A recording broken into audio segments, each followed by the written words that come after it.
Hello, আজকে আমি ফুচকা বানিয়েছি। তো তারই কিছু মুহূর্ত আমি তোমাদের সঙ্গে শেয়ার করব। ফুচকা বানাতে বানাতে আমার শ্বশুরমশাইয়ের সঙ্গে কিছু খুনসুটি কনভারসেশন তোমরা শোনো। বলো, মুখ দিয়ে বলো। না, আমি কথা বলতে পারবো না। বলো এটা ফুচকা, এটা বানালাম।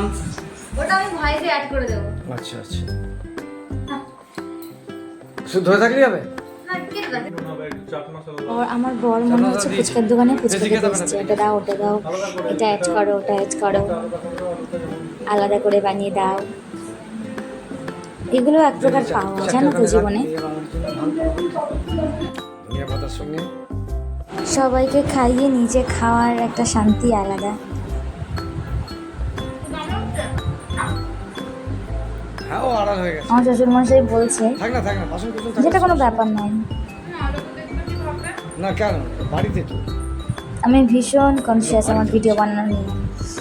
এবার নোংরা বাসন কুসন যেগুলো কাজ করলো সেগুলো। এবার আমার শাশুড়ি মা কি বক্তব্য দেবে সেটা শোনো।